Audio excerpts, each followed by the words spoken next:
शाळांमध्ये जी काही सुविधा असतात, सोयी-सुविधा असतात, त्याची जबाबदारी शासनाची असते. पण गुणवत्ता कमी झाली, की खापर मात्र शिक्षकांवर फोडायचं. त्यामुळे पालकांचा कल सरकारी शाळांकडून कमी झाला आहे आणि पर्यायाने शिक्षकाची प्रतिमा ही मलिन झाली आहे. शिक्षक काम करत नाही असा खोटा प्रचार झाल्यामुळे ग्रामीण भागातील ग्रामीण भागातील जे काही सामान्य पालक आहेत, त्यांनाही वाटू लागले, की नाही सरकारी शाळेपेक्षा खाजगी शाळाच बरी.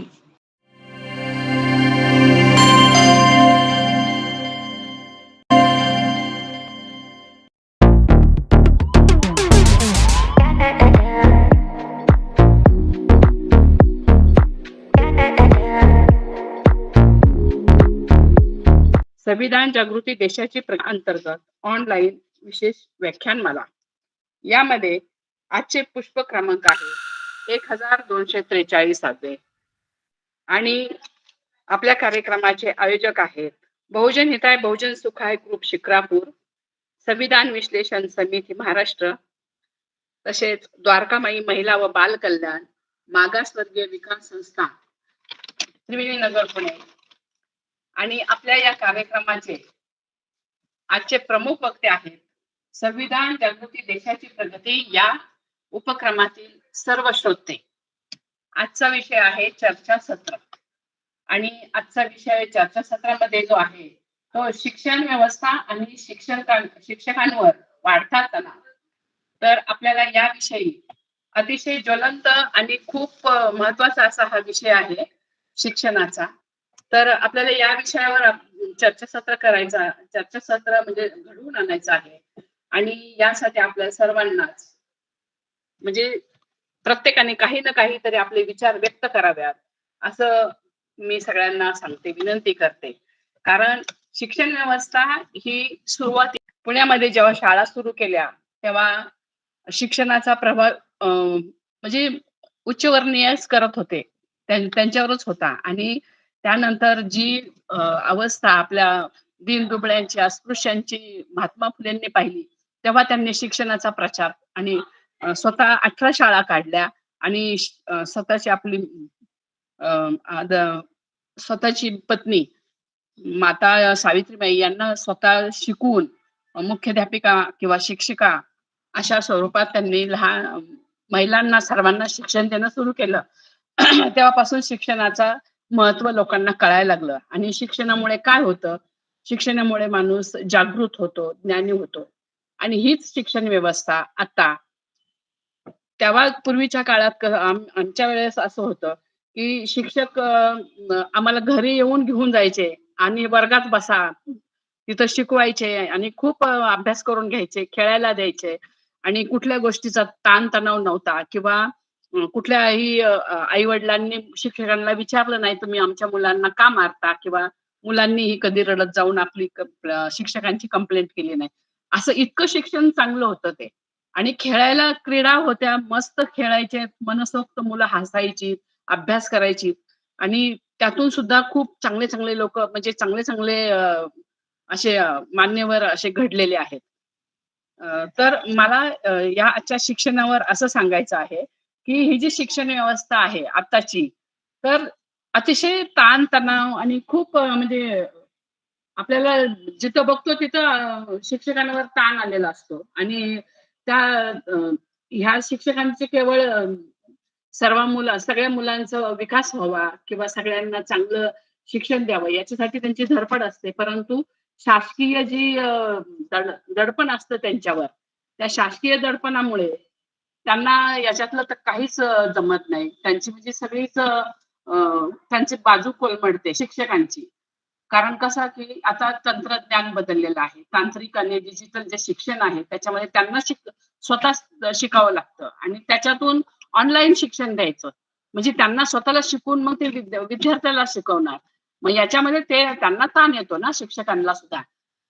आणि ही महाराष्ट्र शासनाची ही पद्धत आहे की सगळ्या मानसिक ताणामध्ये पालकांना प्रशासकीय काम करायची, शिक्षकांच्यावर वेगवेगळे दबाव आणतात जसे की सतत त्यांना बाहेरची कामं करायला लागतात. म्हणजे कसं की जनगणना करा किंवा लसीकरण याच्यासाठी सगळ्यांच्या घरोघरी हिंडा किंवा शासकीय कामं करून त्यांची एवढी मोठी जबाबदारी असताना मुलांना न शिकवता ते त्याच कामामध्ये मुलांचा विकास त्याच्यामध्ये होत नाही.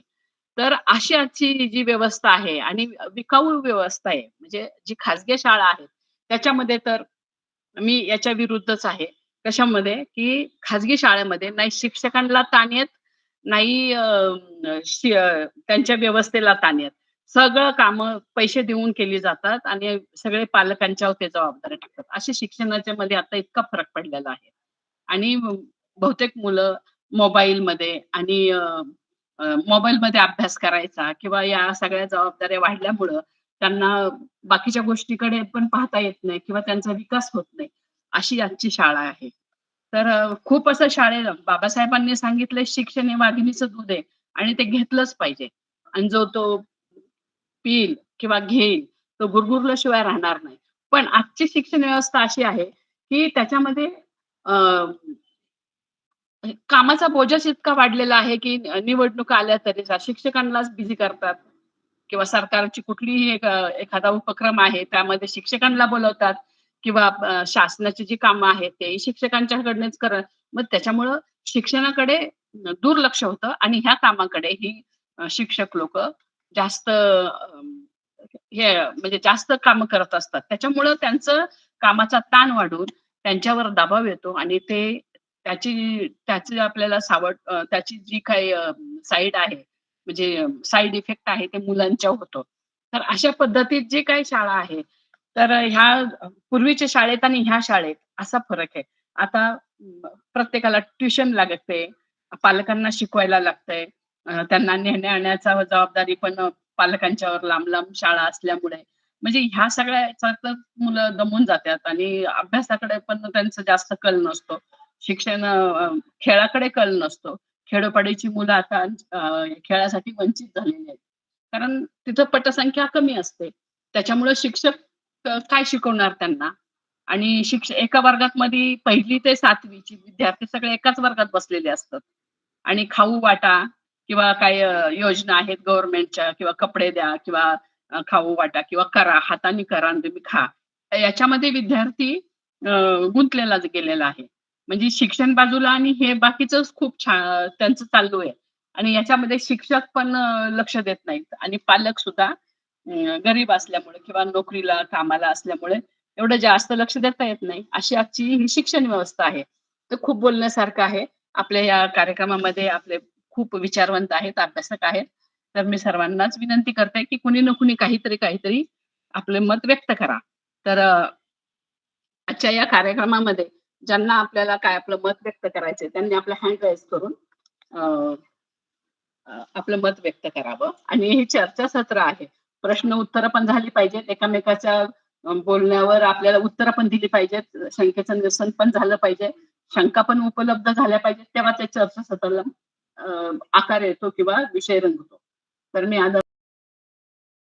विनंती करते, की त्यांनी आपण या विषयावर व्यक्त व्हावं. प्रथमतः सर्वच महामानवांना वंदन करतो आणि ग्रुपवरील उपस्थितांना जय भीम करतो. आजचा विषय फार चांगला आहे. शिक्षण व्यवस्था आणि शिक्षकावर झालेला ताण. विमलताईंनी चांगली भरपूर म्हणजे तसं मार्गदर्शन केलं.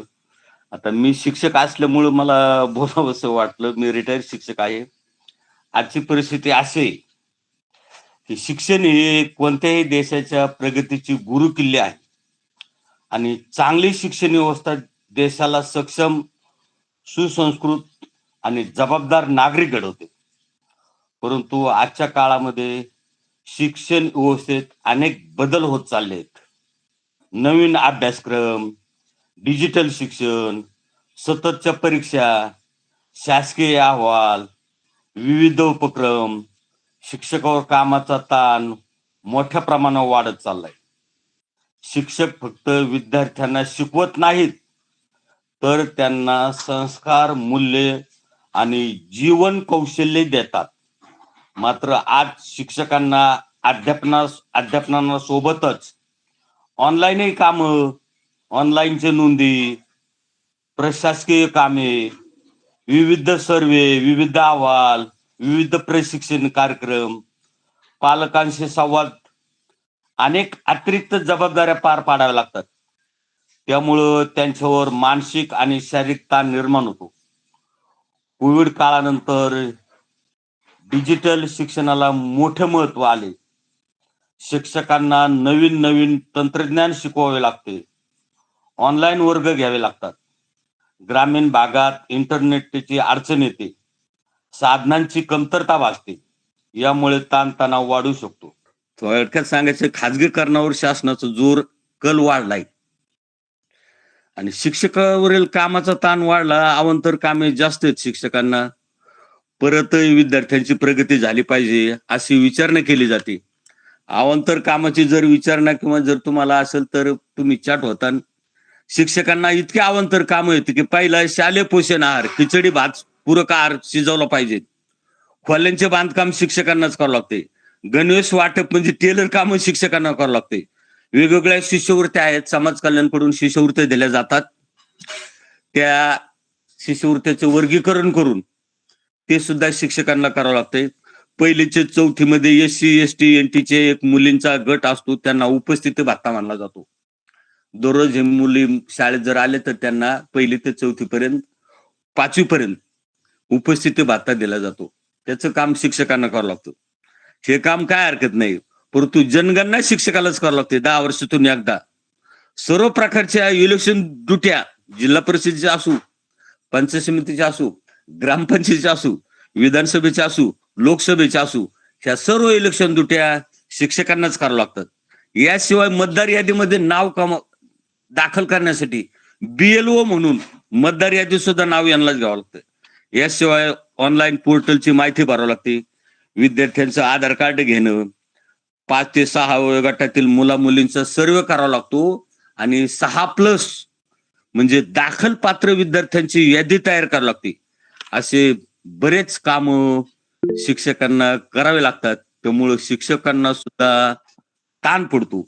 याशिवाय शिक्षकात कामात असून CET आणि TET या परीक्षा देणं सुद्धा सेवेत असल्यानं सुद्धा कंपल्सरी झालंय. आता 6-7 तारखेला शनिवारी रविवारी सुद्धा ह्या परीक्षा होत्या आणि ह्या परीक्षेला 150 पैकी कमीत कमी 83 मार्क पडले पाहिजे तर तो शिक्षक पास आहे. मग एवढा सुद्धा ताण करून शिक्षकांना किती ताण पडतोय याचा आपण थोडस आत्मपरीक्षण करणं गरजेचं आहे. याशिवाय छडी मारायची नाही. छडी गेली. मुलांना गोडीत गुलाबीतून, खेळण्यातून, गाण्यातून, मनोरंजनातून शिक्षण झालं पाहिजे असा विद्यार्थ्याचा कल पाहून शिक्षकाने शिक्षण दिलं पाहिजे. सर्वांगीण विद्यार्थ्याचा विकास करण्यासाठी हा शिक्षक असतो. धन्यवाद सर. अतिशय सुंदर अशी आपण माहिती दिली. अगदी बरोबर. जे लेखाजोखा होता तो आजच्या आधुनिक काळातला तो अगदी आपण खूप छान असं समजावून सांगितलं आम्हाला. आणि हीच परिस्थिती आहे. खरं तर अशा परिस्थितीमुळे शिक्षकांच्यावर ताण येतात आणि मग त्याच्यामध्ये काय होतं की विद्यार्थी पण नीट शिकत नाहीत किंवा शिक्षक पण नीट शिकवू शकत नाहीत. मग हे जी मधली जी व्यवस्था आहे शासनाची, तर ह्या शासनाने थोडंसं नियोजन करणं गरजेचं आहे की शिक्षकांना एकतर हे द्या नाहीतर ते द्या. तुम्हाला काय द्यायचं ते ठरवा आधी. विद्यार्थ्यांना शिकवायसाठी शिक्षक आहेत की जनगणना आणि इलेक्शन करायसाठी शिक्षक आहेत. शिक्षकांनी शिक्षकांचं काम करावं असं मला वाटतं. तर यानंतर धन्यवाद सर, खूप छान आपण माहिती दिली. तर यानंतर त्यांनी आपलं मत व्यक्त करावं. आजचा विषय खरोखर महत्वाचा विषय आहे. आज जी आपली मुक्त चर्चा घडून येत आहे ती खूप महत्वाची आहे. शिक्षकांसाठीच नाही तर एकूणच समाजामध्ये जी काही शिक्षकांबद्दल जो काही गैरसमज पसरवला गेलेला आहे तर त्यामागचं जो काही शिक्षकांचा संघर्ष आहे तो समाजापर्यंत पोहोचत नाही.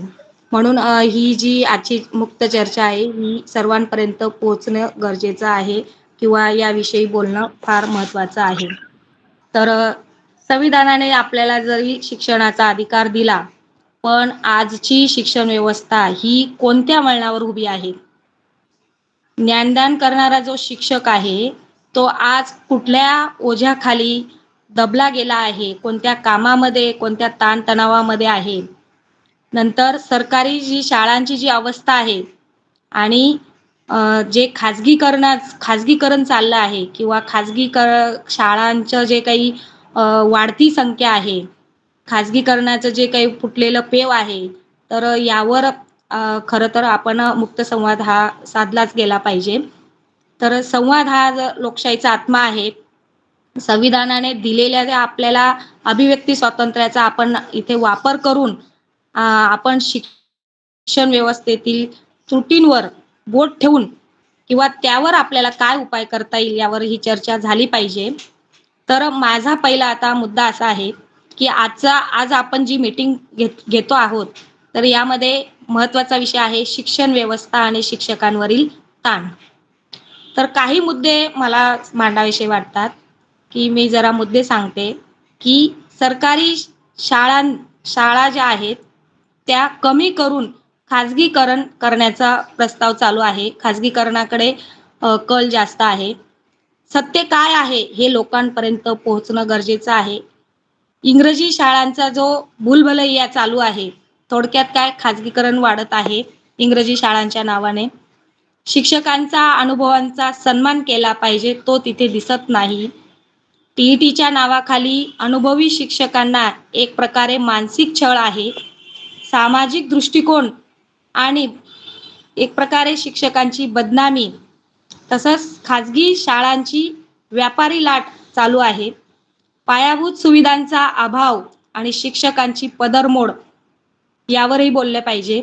आणि शिक्षक हा लोकसहभाग आणि स्वखर्चाने कशा पद्धतीने शाळा चालवतात हेही लोकांपर्यंत पोहोचणं गरजेचं आहे. दुसरा मुद्दा असा आहे की आत्ताचं शिक्षण कसं आहे. आता जे नवीन धोरण आलं आहे की शिक्षा करण्यावर बंदी, RTE नियमानुसार कोणत्याही प्रकारच्या शारीरिक किंवा मानसिक शिक्षेवर बंदी आहे. याचा परिणाम असा झाला आहे की जे RTE नियम आहे, त्या RTE नियमानुसार विद्यार्थ्याला शिक्षा करायची नाही. मग शारीरिक किंवा मानसिक शिक्षेवर बंदी आहे. याचा परिणाम असा झाला की वर्गात गोंधळ घालणाऱ्या किंवा अभ्यासाकडे दुर्लक्ष करणाऱ्या मुलाला शिक्षक साधं ओरडूही शकत नाही. पालकांचा अति हस्तक्षेप आहे. पूर्वी पालक शिक्षकांना सांगायचे, हाडं तुमची आणि कातड आमचं. पण आज मुलाला साधे रागावले तरी पालक शाळेत जाब विचारायला येतात. त्यामुळे शिक्षकांनी आपल्याला काय त्याचे आणि अशी म्हणजे काय करावे अशी भूमिका घ्यायला सुरुवात केली आहे की जी गुणवत्तेसाठी घातक आहे. आता धाकच राहिला नाही. आता धाक आणि दरारा यामध्ये फरक आहे, पण भीती संपली आहे. पूर्वी शिक्षकांचा एक दरारा होता, ज्यामुळे मुले किमान अभ्यास तरी पूर्ण करायची. आज शिक्षा होणार नाही हे माहीत असल्यामुळे मुलांमध्ये अभ्यासाची आणि शिस्तीची भीती उरली नाही. संस्काराची कमतरता भासवत आहे. धाक नसल्यामुळे मुलांच्या वर्तणुकीत उद्धटपणा वाढला आहे. शिक्षकांचा आदर कमी होणे ही केवळ शैक्षणिक समस्या नसून ती एक सामाजिक समस्या बनत चालली आहे. शिक्षणाचे कौतुक सोहळ्यामध्ये रूपांतर काय आहे की नापास न करण्याचे धोरण. 8वी पर्यंत कोणालाही नापास करायचं नाही असं धोरण आहे. म्हणजे विद्यार्थ्यांमध्ये काय भावना होते की आम्ही अभ्यास नाही केला तरी पुढच्या वर्गात जाणार, हे नक्की. आणि ही वृत्ती मुलांमध्ये बळावली आहे. कष्ट न करता यश मिळाल्यामुळे मुले शिक्षणाला गांभीर्याने घेत नाहीत. शिक्षण म्हणजे केवळ माहिती देणे नाही तर चारित्र्य घडवणे आहे. पण जिथे शिक्षकाला मुलाला सुधारायचा जो अधिकार आहे तोच उरला नाहीये, तिथे चारित्र्य कसं घडवणार. संविधानाने बालकांना हक्क दिले आहेत, ते योग्यच आहेत, पण त्यासोबत शिस्त नसेल तर ते हक्क स्वैराचाराकडे नेतात. सरकारने शिक्षकांना पुन्हा एकदा तो सन्मान आणि शिस्त लावण्याचे थोडे तरी स्वातंत्र्य दिलं पाहिजे. अन्यथा भविष्यातील जी पिढी आहे ती संयमहीन होईल. दुसरा माझा अजून मुद्दा आहे की समाजामध्ये काही लोक शिक्षकांना बदनाम करत आहेत. शिक्षकांचा पगार दिसतो, पण कामाचं स्वरूप दिसत नाही. त्यामागचे कष्ट काय आहेत? जबाबदारी काय आहे शिक्षकांच्या मागे? हे कदाचित समाजातील काही लोकांना माहीत नसाव्यात. फक्त पगार आणि सुट्ट्या दिसतात, पण शाळेच्या 4 भिंतीच्या आत शिक्षक कोणत्या संघर्षातून जातो हे कोणालाच दिसत नाही. खाजगी इंग्रजी शाळा ज्या चकचकीत दिसतात, इमारती दिसतात आणि सरकारी शाळांची अवस्था यांची जर तुलना केली तर सरकारने जिल्हा परिषद शाळा व मनपा शाळांनाही तशाच सुविधा, डिजिटल क्लासरूम आणि खेळायला जर मैदाने उपलब्ध करून दिली पाहिजे. तुटक्या छपराखाली किंवा अपुऱ्या साधनांनिशी गुणवत्ता सिद्ध करण्याचे आव्हान शिक्षक रोज पेलत आहेत. मोबाईलवर तर सरळ पोर्टल, UDIS काय काय कामं करावी लागतात. रोज शालेय पोषण आहाराची माहिती भरावी लागते. जनगणना हे तर नेहमीच आहे. 10 वर्षातून ते शिक्षकालाच दिलं जातं. निवडणुकांचे कामं दिली जातात. विविध प्रकारचे सर्वेक्षण असतं. सभेचे अहवाल असतात. इतर बरीच काही कामे असतात आणि ती शिक्षकांशिवाय पूर्ण होत नाहीत. आज सरकारी शिक्षकांकडे फक्त शिकवण्याचं काम नाहीये. शिक्षकाचा विद्यार्थी आणि शिक्षक यामध्ये इतका दुरावा निर्माण झाला आहे की त्यामागे शिक्षकांना जी दिली जाणारी अशैक्षणिक कामे आहेत ती एवढी लादली जातात की विद्यार्थी आणि शिक्षक याच्यामध्ये दुरावा निर्माण झाला आहे आणि बाहेर समाजामध्ये असा मेसेज जातो की शिक्षक शाळेत शिकवत नाहीत. काय राहिलं त्या सरकारी शाळांमध्ये? शिक्षक शिकवत नाही अशी जी बदनामी होते किंवा चुकीचा समज आहे किंवा गैरसमज पसरत आहे. पण या मागे शिक्षक कुठल्या संघर्षाला तोंड देत आहे हे लोकांना दिसत नाही. सरकारने शिक्षकांना टॅब किंवा स्वतंत्र क्लार्क दिलेले नाहीयेत. त्यामुळे काय होतं, स्वतःच्या मोबाईलवरून ही जी प्रशासकीय कामे आहेत ती करावी लागतात. जे लोकांना असं वाटतं की शिक्षक मोबाईल बघतात. मोबाईल बघणे दिसते, पण ती कुठली कामं करतात हे दिसत नाही. ते प्रत्यक्षात सरकारी कामाचे ओझे असते. लोक म्हणतात शिक्षक मोबाईल बघतात, पण वस्तुस्थिती ही आहे की प्रत्येक उपक्रम, प्रत्येक उपस्थिती आणि प्रत्येक योजनेचा फोटो काढून सरकारला पाठवावा लागतो. हे करण्यासाठी स्वतःचा मोबाईल, स्वतःचा इंटरनेट, वरिष्ठ अधिकाऱ्यांच्या बैठका, सतत मागवले जाणारे अहवाल यामुळे शिक्षक मानसिक दडपणाखाली असतो. जिल्हा परिषद, मनपा शाळांची जी दुरुस्ती आहे ती करायची असेल तर शिक्षक स्वतःच्या खिशातून पैसे घालतात किंवा पदरमोड करून गावकऱ्यांकडून लोकसहभाग करून गोळा करतात. अनेक शाळांमध्ये शिपाई नसतो, त्यामुळे वर्ग जाणण्यापासून ते पाणी भरण्यापर्यंतची सगळी कामे शिक्षकांना किंवा मुलांना मिळून करावी लागतात. हे समाजातील काही लोकांना माहित नाहीये. एखाद्या व्यक्तीच्या वागण्यावरून संपूर्ण शिक्षक समाजाला बदनाम करणे हे अतिशय चुकीचं आहे. याच सरकारी शिक्षकांनी कोरोना काळामध्ये जीव धोक्यात घालून काम केलं आहे आणि आजही ग्रामीण भागातील शेवटच्या मुलांपर्यंत शिक्षण पोहोचवत आहेत. आणि आता TETच्या नावाखाली अनुभवाचा लिलाव मांडला जात आहे. एखाद्या शिक्षकाने 20 वर्ष ग्रामीण भागात राहून पायाभूत सुविधा नसताना मुले घडवली. आज त्याच शिक्षकाला वयाच्या 40-50व्या वर्षी पुन्हा स्पर्धा परीक्षेच्या पुस्तकात डोके घालायला लावणे हे किती योग्य आहे? त्यांचा अनुभव हीच त्यांची सर्वात मोठी परीक्षा नाही का?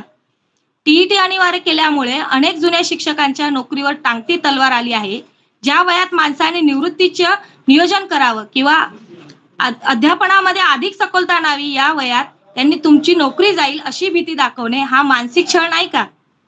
सेवेत असलेल्या अनुभवी शिक्षकांवर अशा ज्या अटी आहेत त्या लादण्यापेक्षा त्यांच्यासाठी नवनवीन शैक्षणिक तंत्रज्ञानाचे कार्यशाळा जर आयोजित केल्या तर ते जास्त फायदेशीर ठरू शकतं. जोपर्यंत शिक्षकाला कारकून म्हणून वापरणं थांबत नाही तोपर्यंत शिक्षणाचा दर्जा सुधारणं कठीण आहे. शिक्षक आणि प्रशासकीय जी कारकून म्हणून शिक्षकाला प्रशासकीय कारकून म्हणून नेमण्यात आलं. अशैक्षणिक कामांचा बोजा बघा कसा असतो. डिजिटल ओझं एवढं आहे की सरळ पोर्टल, UDIS, शालेय पोषण आहार, दररोजचे अहवाल, स्वतंत्र कर्मचारी नसल्यामुळे शिक्षकाचा 50% पेक्षा जास्त वेळ याच्यात जातो. स्वतःची साधने, सरकारी कामासाठी टॅब, इंटरनेट सगळं काही स्वतः खर्च करून आणि स्वतःचा डेटा वापरून प्रशासकीय कामं पूर्ण करतो आणि ज्याला समाज म्हणतो की शिक्षक मोबाईल बघतात. पायाभूत सुविधांचा किती अभाव असतो आणि शिक्षक स्वतः पदरमोड करतात की बघा, खासगी शाळांमध्ये ज्या इमारती दिसतात तिथे पालकांकडनं फी घेतली जाते आणि ते फीवरच त्या इमारती एवढे चकचकीत दिसतात. पण जर सरकारी शाळांमध्ये जर अशा इमारती उभ्या करून दिल्या तर का नाही विद्यार्थी संख्या वाढणार? शिक्षक हा स्वतः शाळा दुरुस्तीसाठी, रंगरंगोटी करण्यासाठी, शैक्षणिक साहित्यासाठी अनेक शिक्षक स्वतःहून खिशातून पैसे खर्च करतात किंवा गावकऱ्यांकडे पदर पसरतात. ही जबाबदारी शासनाची असताना ती शिक्षकांच्या खांद्यावर आली आहे. शिपाई नसल्यामुळे शाळा झाडण्यापासून तर पाणी भरण्यापर्यंतची कामे शिक्षकांना करावी लागते. ज्यामुळे त्यांच्या सामाजिक प्रतिष्ठेला धक्का लागतो. महत्वाचा मुद्दा असा आहे की दुसरीकडे शिक्षक भरती नाहीये. आज कित्येक वर्ष झाले शाळांमध्ये शिक्षक भरती नाहीये. एक शिक्षक 3 शिक्षकांचे काम करतोय. एकाच वेळी 3 वर्ग सांभाळताना जी काही ओढाताण होते ही समाजातील लोकांना दिसत नाही. याचा कोणी विचार केला का? शिपाई नाही म्हणून वयाच्या अगदी 50शीत जो काही शिक्षक काम करत आहे, निवडणुकीचं BLOची कामं त्यांच्यावर लादली जातात.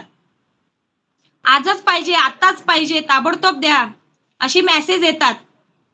आजच्या शिक्षण व्यवस्थेमध्ये एक अतिशय कटू आणि सत्य समोर येत आहे की सरकारने जाणीवपूर्वक किंवा धोरण जे आहे ते समाजात शिक्षकांबद्दल जो नकारात्मक दृष्टिकोन तयार केला आहे आणि पर्यायाने खासगी शाळांचे जे पीक आले आहे तर ते दिसले पाहिजे की खरं कारण काय आहे. हे षडयंत्र आहे कदाचित की सरकारने वेळोवेळी शिक्षकांच्या पगाराकडे फक्त आकडे जाहीर केले, पण त्या बदल्यात शिक्षक किती अशैक्षणिक कामे करतात हे कधी समाजासमोर आणलेलं नाही. शाळामध्ये जी काही सुविधा असतात, सोयी सुविधा असतात त्याची जबाबदारी शासनाची असते, पण गुणवत्ता कमी झाली की खापर मात्र शिक्षकांवर फोडायचं. त्यामुळे पालकांचा कल सरकारी शाळांकडून कमी झाला आहे आणि पर्यायाने शिक्षकाची प्रतिमा ही मलिन झाली आहे. शिक्षक काम करत नाही असा खोटा प्रचार झाल्यामुळे ग्रामीण भागातील जे काही सामान्य पालक आहेत त्यांनाही वाटू लागले की नाही, सरकारी शाळेपेक्षा खासगी शाळाच बरी. आता बघा, सेल्फ फायनान्स ऍक्ट नुसार 2012च्या स्वयं अर्थ सहाय्यित शाळा कायद्यामुळे गल्लीबोळात इंग्रजी शाळांचे पेव फुटले आहेत. यामुळे काय झालं, शिक्षणाचे व्यापारीकरण झाले आहे. खासगी शाळांच्या इमारती आणि जाहिरातींना पालक भुललेत. सरकारी जिल्हा परिषद शाळांना तसा लूक किंवा ब्रँडिंग जी काय आहे ती मिळवून देण्यात रस दाखवला नाहीये. आणि इंग्रजी म्हणजे काय प्रगती हा समज सरकारने आणि बाजारपेठेने घट्ट केला आणि सरकारी शाळेमध्ये सेमी इंग्रजी सुरू करण्यास उशीर केला आणि ज्याचा फायदा खासगी संस्था चालकांनी घेतला. खरं तर अनुदानित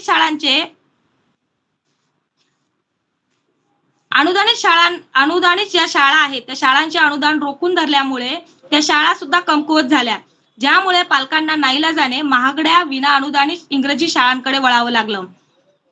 अनेकदा असं दिसून येतं की राजकीय नेत्यांच्या स्वतःच्या खासगी शाळा आहेत, त्यामुळे सरकारी शाळा बळकट केल्या तर त्यांच्या स्वतःच्या व्यवसायावर गदा येईल या भीतीपोटी कदाचित शाळांकडे दुर्लक्ष केले जात असावे. श्रीमंतासाठी हायफाय इंग्रजी शाळा आणि म्हणजे पालकांना असं वाटतंय की महागडी फी भरली म्हणजे शिक्षण चांगले मिळते, पण प्रत्यक्षात अनेक खासगी शाळांमध्ये अप्रशिक्षित शिक्षक कमी पगारावर राबत असतात. हे लोकांना दिसत नाही. खासगी ज्या शाळा आहेत त्यांना परवानगी देताना सरकारी शाळांच्या ज्या अस्तित्वाचा विचार आहे तो केला जात नाही. शिक्षणाच्या खासगीकरणाला प्रोत्साहन देऊन सरकार आपली घटनात्मक जबाबदारी झटकत आहे का, हा एक मोठा प्रश्न आहे.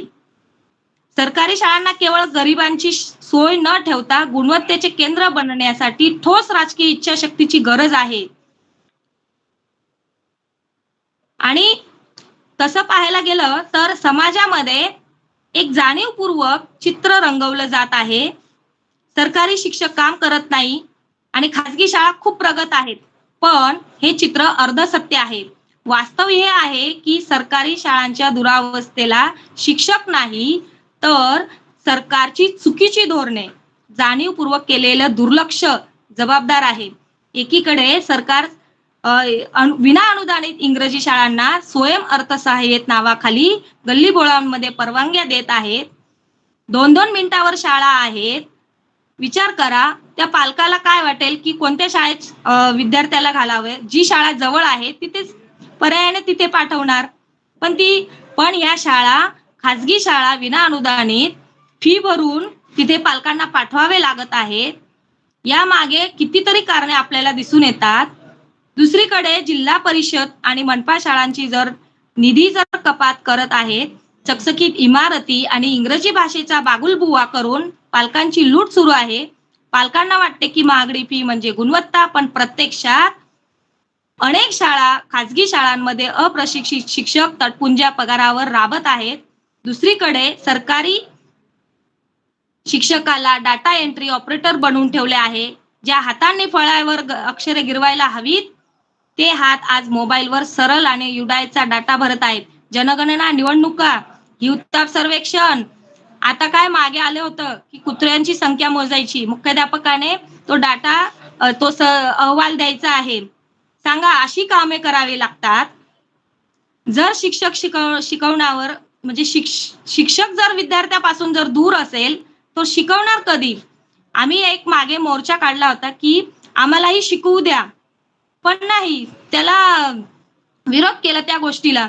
शासनाने शिक्षकांच्या पगाराचा गवगवा केला, पण त्या बदल्यात त्यांच्यावर लादलेलं जे मानसिक दडपण आहे आणि पायाभूत सुविधांचा जो अभाव आहे यावर मात्र मौन बाळगलं. जोपर्यंत सरकार एक वर्ग, एक शिक्षक, एक धोरण राबवत नाही आणि शाळांना क्लार्क, शिपाई देत नाही, तोपर्यंत शिक्षणाचा दर्जा सुधारणं केवळ स्वप्नच राहील. आता वेळ आली आहे की समाजाने शिक्षकांवर टीका करण्याऐवजी व्यवस्थेला प्रश्न विचारला पाहिजे. जोपर्यंत व्यवस्थेला प्रश्न विचारला जात नाही तोपर्यंत शिक्षकांवर ही बदनामी सुरूच राहणार आहे. एका बाजूला लॅपटॉपवर काम करणारा तणावाखाली शिक्षक आणि दुसऱ्या बाजूला रिकाम्या वर्गातील मुले. लोकांना वाटतं शिक्षक मोबाईल बघतात, पण प्रत्यक्ष स्वतःचा डाटा वापरून सरकारी अहवाल भरत असतो हे लोकांना दिसत नाही. शिक्षकाला जर शिक्षकच राहू दिलं तर का नाही प्रगती होणार? का नाही गुणवत्ता वाढणार? तर असे अनेक मुद्दे आहेत. आणि दुसरी गोष्ट म्हणजे आपल्या काही भागातील ज्या सरकारी शाळा आहेत त्या काही बळकट आहेत. त्यामध्ये त्या शिक्षकांनी स्वतः पदरमोड करून लोकसहभागातून त्या शाळा पुढे आणलेल्या आहेत. आणि एवढ्या वर्षांचा जो अनुभव आहे शिक्षकांचा, याला म्हणजे या अनुभवाला एक त्यांनी वेगळंच रूप दिलेलं आहे. 20 वर्ष दुर्गम भागात ज्ञानदान करणारा हा गुरु वयाच्या 50व्या वर्षी परीक्षेला बसवणं हा त्यांच्या अनुभवाचा अपमान आहे. टीईटीच्या नावाखाली अनुभवी शिक्षकांचा हा मानसिक छळ त्यांनी थांबवला पाहिजे. आणि अजून ते एवढ्या कामं देऊन गुणवत्तेची अपेक्षा करतात. अक्षरशः शिक्षक रडतात शाळेमध्ये की आम्हाला शिक्षकाला विद्यार्थ्यांना शिकवायला वेळ दिला पाहिजे. आता ही गाऱ्हाणे आम्ही कुठे मांडावी? तर एवढं बोलते, थांबते. काही चुकलं असेल माफ करा. धन्यवाद. धन्यवाद ताई. खूपच अतिशय सुंदर आणि आपण सविस्तर आणि मुद्देसूद संपूर्ण आपल्या भाषणामध्ये संपूर्ण मुद्देसूद असे मुद्दे मांडून अक्षरशः जी परिस्थिती आहे आणि जे खरं आहे तेच आपण सांगितलेलं आहे. आम्हाला सगळ्यांना खूप आवडलं म्हणजे आपण जे व्यक्त झाला ते. कारण खरंच शिक्षक म्हणजे अगदी शासनाने म्हणजे व्यवस्थाच आपली सिस्टीम जी आहे ना तीच खराब आहे. सगळेच कामं करतात पण जे कामं करतात ना त्यांना सुद्धा ते म्हणजे सगळ्यांना एकाच माळेत ते ठेवलेले आहे. तर खरोखर आता एक तुम्ही उदाहरण सांगितलं की जो शिक्षक रिटायरमेंटला येतोय तो निवृत्त होण्याची वाट पाहतोय, त्याला नोकरीवरून काढतो अशी धमकी दिली तर त्या माणसाने काय करायचं? इतके वर्ष सर्व्हिस केलंय त्यांनी, इतकी लोक मुलं शिकवलेत, इतक्या मुलांना त्यांनी ज्ञान वाटून त्यांना त्यांचं भवितव्य पुढे दाखवलेलं आहे.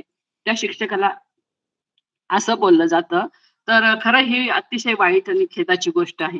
आणि शाळेच्या ज्या ह्या त्रुटी आहेत ना, आपण खूप छान अशा म्हणजे मुद्दे मांडलेले आहेत, की शिपायाची सुद्धा कामं करायला लागतात.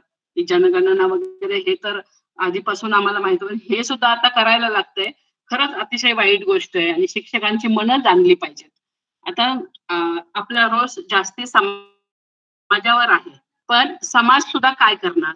समाजातली अशी परिस्थिती आहे, की त्यांनी अशी व्यवस्था शिक्षणाची केलेली आहे, की मोठ्या-मोठ्या इमारती, इंग्लिश शाळा, नंतर तिथं थाटामाटात जाणं, ड्रेस, नंतर मग आणि इकडे कॉर्पोरेशनच्या शाळेमध्ये मुलांना साधं बसायला दरवाजे नाहीत दारात, त्यांना ती बसायला नीट व्यवस्था नाही. मग ते शाळेकडे त्यांनी दुर्लक्ष केलंय.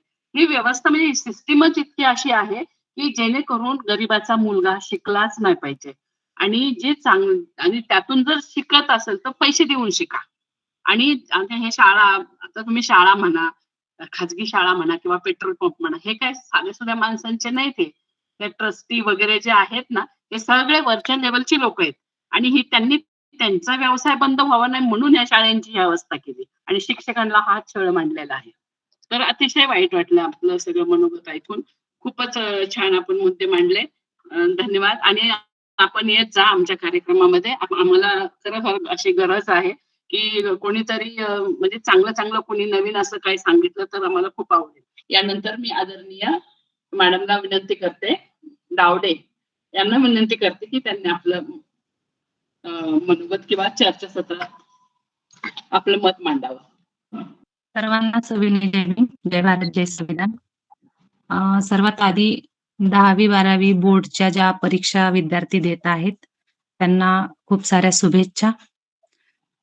आता आपण ते ऐकलं आणि त्यांच्या जागी जर जाऊन बघितलं ना, तर शिक्षकांना जो काही त्रास आहे, जे काही मानसिक दडपण आहे, ते जर बघितलं ना, तर खरंच तिथं मी तो टी-ई-टीचा एक पॉइंट लिहून घेतला होता, शाळा खाजगीकरणाचा घेतला होता. लोकसहभागातून वर्गणी जमा करून शिक्षक कसं-कसं ते शाळा चालवतात, बांधकाम विभाग वगैरे सर्व काही बघतात आणि सरकारची धोरणं तर अतिशय चुकीची आहेत. कुत्रे मोजायला सांगते सरकार. म्हणजे काय त्या शिक्षकाचं? म्हणजे ते शिक्षक म्हटलं की गुरु आणि त्याच्याविषयीचा जो आदर तोच कुठेतरी रसातळाला या व्यवस्थेने नेलेला आहे. आणि शिक्षक भरती होताना दिसत नाही, नवे-नवे होतच नाही. भरती तर कुठलीच होत नाही. सैनिक भरती 4 वर्षाची केलेली, अ, परत अजून रेल्वे भरती नाही, एम-पी-एस-सीच्या परीक्षा होत नाही, आरोग्य भरतीची तीच बोंब आहे. म्हणजे कुठेही नोकरीच्या संधी सध्या उपलब्ध नाहीत. आणि नाहीत म्हणण्यापेक्षा सरकारचं ते तसं धोरणच आहे. मग काय सरकारच्या डोक्यात आहे का सर्वसामान्य जनतेला जे पदव्या घेऊन बसलेली लेकरं आहेत, त्यांना भिकेला लावायचे की आत्महत्या करायला लावायचे? तेच कृषीची तीच अवस्था आहे, शेतीची तीच, आरोग्याची तीच, शिक्षणाची तीच आणि शाळेतले प्रॉब्लेम तर कितीतरी आहेत. म्हणजे खेळासाठी स्वतंत्र शिक्षक नाही, ग्रंथपाल नाही, प्रयोगशाळेमध्ये तो शिक्षक नाही, तिथे शिपाई नाहीत, टेम्पररी शिक्षक भरलेले आहेत. ते शिक्षक 15-15 वर्षापासून शिक्षक 8 ते 9 हजारामध्ये घर चालवत आहेत. आणि विचार करा, आज इतकी महागाई वाढलेली आहे. अशा महागाईमध्ये 9,000 मध्ये 8,000 मध्ये घर कसं चालवायचं हो? तेही एका शिक्षकाने. आणि ह्या शिक्षकाचं काय त्रास आहे, काय दुःख आहे, ते महिन्याला 2-2 लाख रुपये पगार घेणाऱ्या त्या नेत्यांना कसं कळणार आहे? त्यासाठी शिक्षकांनी आवाज उठवला पाहिजे आणि शिक्षकासोबत पालकांनी सुद्धा त्यांचे साथ दिली पाहिजे. कारण शिक्षक आपल्या लेकरांना घडवत आहेत. आणि हा प्रश्न फक्त या ग्रुपवरतीच नाही, तर संपूर्ण महाराष्ट्रामध्ये हा गेला पाहिजे. प्रत्येकाच्या मनातला हा विषय आहे, तो बाहेर पडला पाहिजे. आता शांत बसण्यासाठीचा हा वेळच राहिलेला नाही. किती दिवस शांत राहणार आहे आणि याचे परिणाम काय होत आहेत ते दिसत असून सुद्धा जर आज आपण शांत राहिलो, आपली पुढची पिढी आपल्याला माफ करणार नाही. हे सगळ्या पालकांनी लक्षात घेतलं पाहिजे. आणि ताई मगाशी म्हटल्या, ते वाक्य खूप सुंदर आहे ते, शिक्षकाला शिक्षकच राहू द्या, तरच गुणवत्ता सुधारेल. आणि जर शिक्षकाला शिक्षक राहू दिलं नाही, अशा पद्धतीची निवडणुकीची वगैरे हजार कामं त्यांच्या मागे लावली, तर उद्या कोणी शिक्षक होण्याचं स्वप्न देखील पाहणार नाही. इतकी वाईट परिस्थिती सध्या झालेली आहे. आणि महत्वाचं म्हणजे आपण ज्या पुरोगामी महाराष्ट्रामध्ये राहत आहोत, त्या महाराष्ट्रामध्ये बहुजनांच्या मुलांना शिक्षण मिळावं म्हणून फुले दाम्पत्यांनी जे कष्ट घेतलं, फातिमाबेननी जे कष्ट घेतलं, पंजाबराव देशमुख असतील, बाबासाहेब आंबेडकर आहेत आणि आशिया खंडातील सर्वात मोठी शिक्षण संस्था उभी करणारे म्हणून कर्मवीर भाऊराव पाटील यांनी केलेला त्याग कुठं आणि आजची शिक्षण व्यवस्था कुठं, हे खरोखरच खूप म्हणजे खूपच वाईट आहे. महाराष्ट्रातील शिक्षण, आरोग्य, कृषी सगळीच व्यवस्था कोलमडलेली आहे. एकीकडे आता केरळ राज्य बघा, त्यांनी पदवीपर्यंतचं शिक्षण विद्यार्थ्यांना मोफत केलेलं आहे, सक्तीचं केलेलं आहे. इथं 8वी पर्यंतचं मोफत आणि सक्तीचं केलंय, पण ते कशा पद्धतीने दिलं जातंय, किती दबाव त्या शिक्षकांवरती आणला जातोय.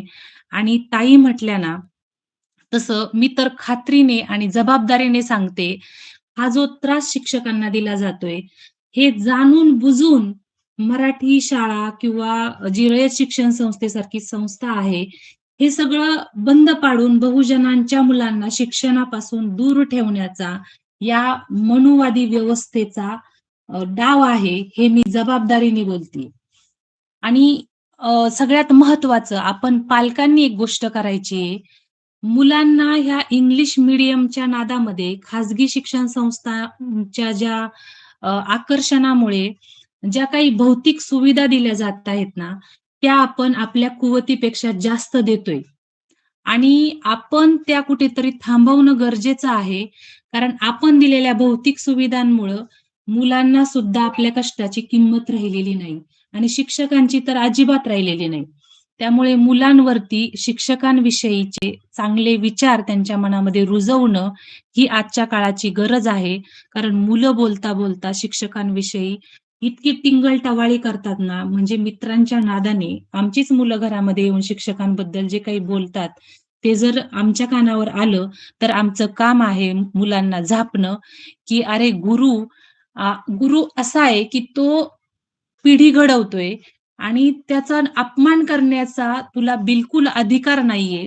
तुझी तो त्या ठिकाणी आहे, त्यासाठी त्याने कितीतरी कष्ट घेतले आणि तूच काय मोठमोठे अधिकारी असतील, मोठमोठे जे पण काही पदवीधर असतील, ज्या पण काही मोठमोठ्या ठिकाणी काम करणारी लोकं असतील, ती सगळी शिक्षकांनीच घडवलेली आहेत.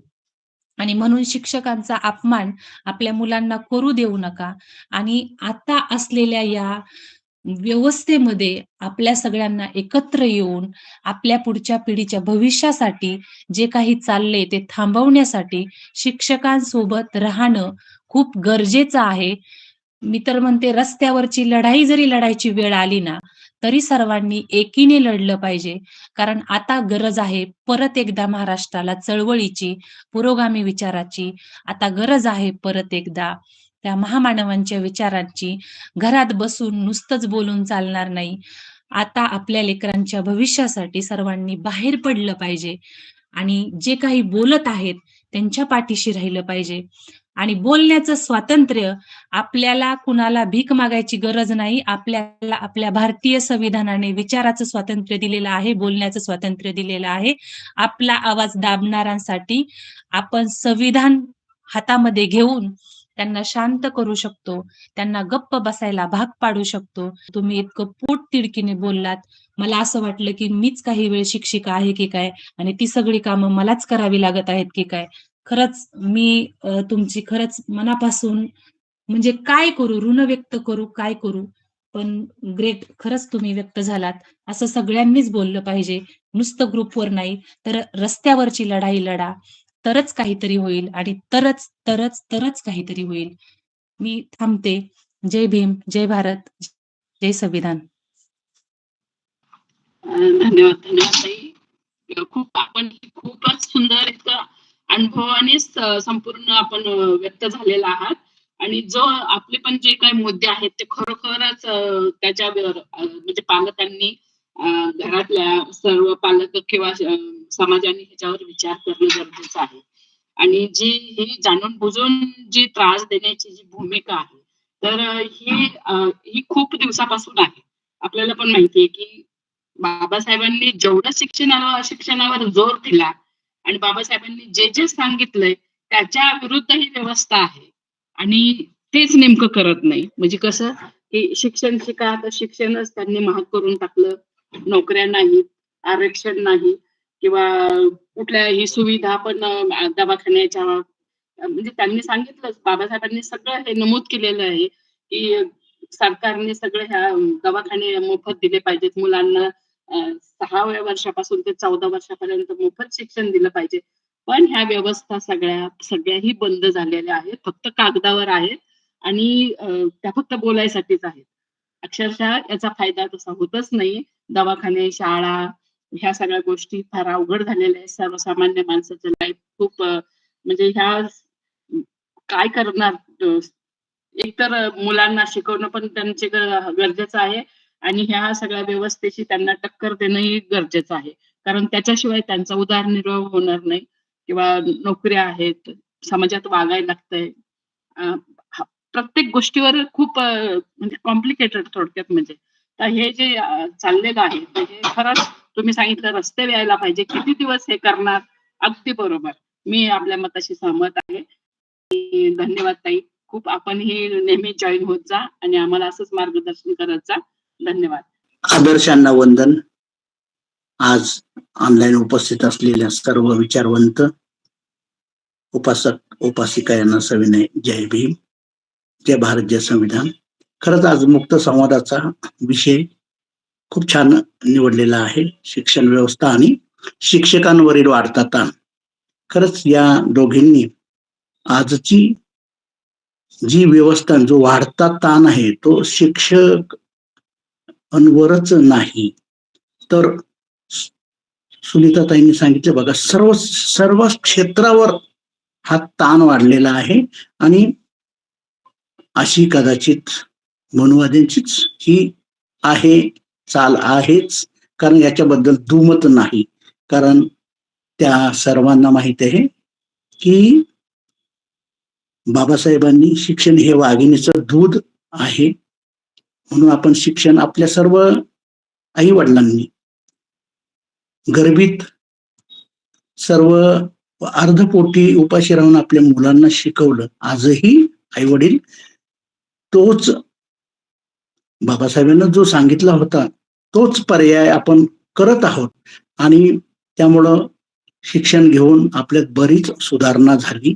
मग ती आर्थिक आहे, शारीरिक आहे, मानसिक आहे.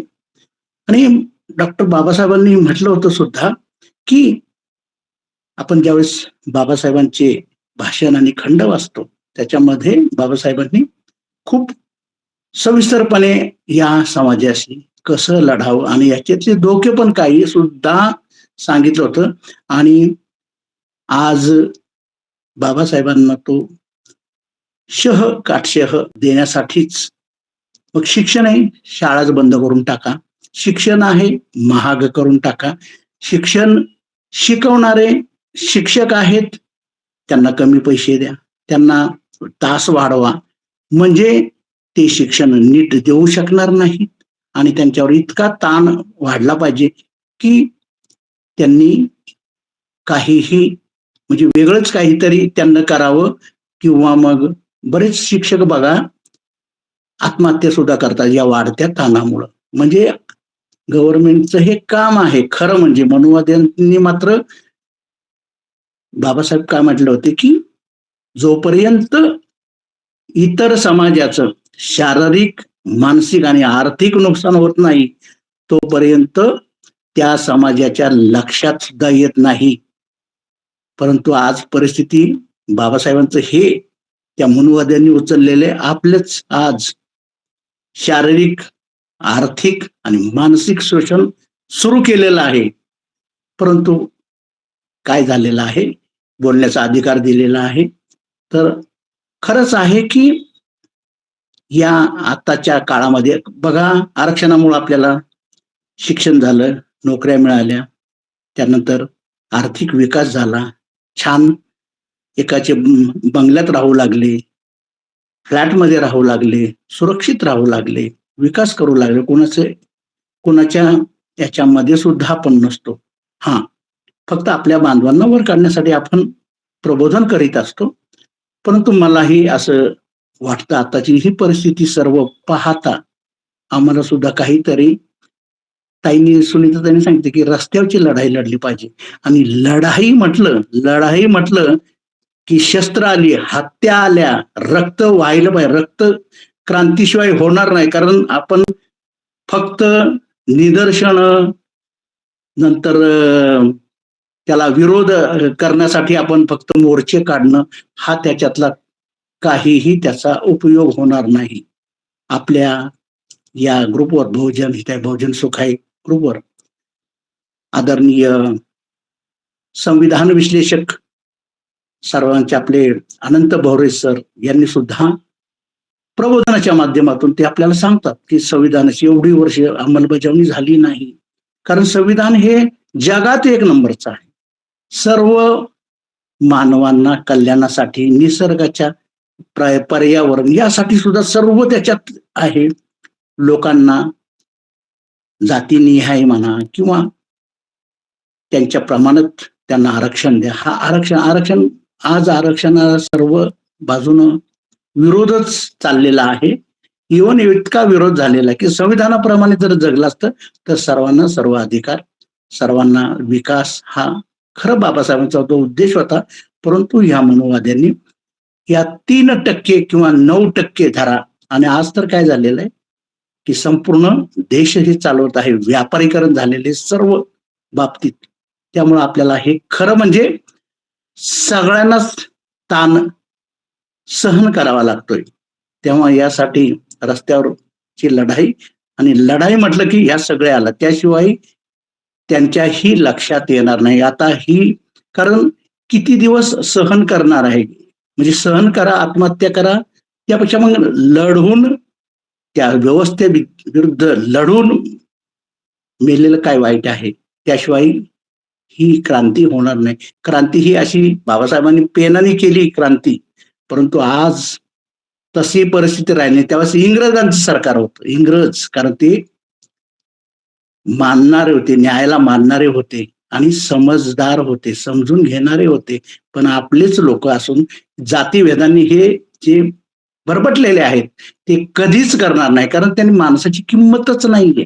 आणि म्हणून आपल्या ह्या सर्व बहुजनांवर सर्व बाबतीत हा जो अन्याय अत्याचार होत आहे, त्याला आजचं खरं सरकारची जी काही पद्धत आहे तीच जबाबदार आहे. म्हणजे बघा किती पद्धतीनं हे चाललेलं आहे. त्यामुळं आपल्याला खरंच चर्चा वगैरे आणि निषेध वगैरे नोंदवून काही फायदा नाही. आता रस्त्यावरची लढाई, आणि तीही एक सुसंघटित असेच करावं लागेल, तेव्हाच कुठं याच्यामध्ये बदल होईल. नाही तर खरंच पुढच्या पिढ्या, म्हणजे आता आपल्या मुलं किंवा नातवंड यांचं सुद्धा भविष्य खरं ह्या धोक्यात आहे. कारण त्यांना सर्व्हिस नाही, त्यांना शिक्षणाचं हे नाही. त्यामुळं आपल्याला खूप ही रस्त्यावरची लढाई लढावी लागणार आहे. सुनीताताई तरी बघा, महिला असून इतक्या धाडसानं बोलत आहेत, धाडसानं बोलायचा अधिकार दिलेला आहे. आजही आपल्याला अधिकार आहे, तेव्हा आपण बोलून घ्या मनातलं, आणि त्याप्रमाणे संघटित होऊन संघर्ष आपल्याला हा करावाच लागेल. धन्यवाद. मी इथंच थांबतो. सर्वांचे खूप खूप धन्यवाद. धन्यवाद सर. आपण ही खूपच छान आणि खूप चांगल्या मुद्द्यांवर आपण व्यक्त झालेला आहात. खरं तर बाबासाहेबांचे जे काही धोरण आहेत त्या धोरणाला कलाटणी देण्याचं काम अगदी खूप दिवसापासून, आधीपासूनच सुरू झालेलं आहे. आणि आता लोक उघड विरोध करतायत की बाबासाहेबांनी हे केलं नाही, ते केलं नाही. म्हणजे सांगत नाही मी मुद्दाम आपल्या ह्याच्यावर, कारण कसं की बाबासाहेबांनी सगळंच केलंय पण त्यांना ते मान्य नाही, कारण त्यांना पुढं आणायचंच नाही. तर हे त्यांचं ते मनुवादी जो काही प्रकार आहे, तर हे सगळेजण बहुजन समाज ही माहिती आहे आणि आपल्यालाही सगळ्यांना माहिती आहे. तेव्हा आपण सर्वांनी याच्या विषयावर म्हणजे खूप दिवस सांगतोय आपण, की जे काही गटागटात, तटातटात वाढलेली आहे संघटना, म्हणजे ही अमक्याची संघटना आहे, ही तमक्याची आहे. म्हणजे कधी नावं पण सांगू का नको मला असं वाटतंय. पण तर या सगळ्यांनी एकत्र या, ही बाबासाहेबांच्या अस्मितेची आणि बाबासाहेबांच्या स्वाभिमानाची आपण सगळ्यांनी स्वाभिमान धरला पाहिजे. आपले बाप आहेत ते आणि आपल्या बापाला जर कोणी जर असं करत असेल, तर आपल्या सगळ्यांना एकत्र येणं जरुरीचं आहे. म्हणून हे मंत्र्यांनी सगळ्या गटातटांनी सगळ्यांनी एकत्र येऊन जर समाज एकत्र आला, तर मुठ्ठीत जेवढी ताकद आहे, तेवढ्या ताकदीने जर आपण सर्व ह्या समस्यांना जर समोर गेलो, तर नक्कीच आपल्याला यश येणारच. अगदी लांब नाहीये ते. अगदी येणार म्हणजे येणार. पण हीच लोकं, आपलीच लोकं जी आहेत ती ताटाखालची मांजरं म्हणा किंवा पैशासाठी लालघोटेपणा चाललेला आहे किंवा पद, प्रतिष्ठा ह्याच्यासाठी सगळं चाललेलं आहे. तर त्यांनीच मनावर घेतलं तरच होईल, नाहीतर नाही होणार. नाहीतर आपल्याला संसदेमध्ये आपला माणूस पाहिजे. त्यांनी काहीतरी मांडलं पाहिजे. तर हे गोष्टी ह्या सगळ्या वरच्या थराच्या आहेत. तर आपला विषयाला धरून आपण बोलूया. तर आजचा हा कार्यक्रम खूप छान झाला. खूप सुंदर असे सगळ्यांनीच आपले चर्चासत्रात भाग घेऊन खूपच विषय म्हणजे जागृत आणि सर्वांनाच सगळ्यांच्या समस्या ज्या आहेत त्या मांडल्या गेल्या आणि खूप चांगला असा विषय प्रतिसाद दिलेला आहे. तर तर त्यांना मी विनंती करते की त्यांनी आपलं मनोगत व्यक्त करावं. धन्यवाद मॅडम. धन्यवाद. ग्रुपमधील सर्व तज्ञांना जे आदर्शांनाही वंदन करतो. अतिशय सुंदर असे या ठिकाणी चर्चा झाली, विषय मांडण्यात आला. पण समाज हा सामाजिक गुलाम झाल्यामुळं आणि गुलामी झडकून दिल्याशिवाय आणि स्वाभिमान पुढे आल्याशिवाय गत्यंतर नाही. आता रस्त्यावरच्या लढाईसाठी सज्ज झालं तरच या समाजाचा अस्तित्व राहील, नाहीतर राहणार नाही असं मला वाटतं. आणि प्रत्येकाने आपली स्वतःची गुलामगिरी सोडून आपण रस्त्यावर आता बाबासाहेबांच्या विचारानं पेटून उठलं पाहिजे असं मला वाटतं. या ठिकाणी अतिशय सुंदर असं विचार या ठिकाणी मांडले प्रत्येकाने. त्यामुळं आता खूप मरगळ आलेली आहे, चळवळीला मरगळ आली. ती मरगळ झटकून जर तुम्ही 1818चा जर तुम्ही उठाव लक्षात ठेवला आणि ते ध्यानात ठेवून जर कामाला लागलं तरच तुमचा स्वाभिमान राहणार आहे. नाहीतर तुम्ही गुलामगिरीच्या पार तुमची इच्छा झालेली आहे. तुमचं शिक्षणाचं सर्वच दारे सगळी बंद झालेली आहेत. मुलांना हाताला काम नाही, रोजगार नाही, असे अतिशय वाईट अवस्था निर्माण झालेली आहे. त्यासाठी आपल्या तरुणांना जागं केलं पाहिजे आणि संघर्ष हा अटळ आहे. या ठिकाणी थांबतो. जय भीम. धन्यवाद सर. बरोबर आहे, अगदी छान आपण व्यक्त झालात आणि खरोखर ही परिस्थिती आहे.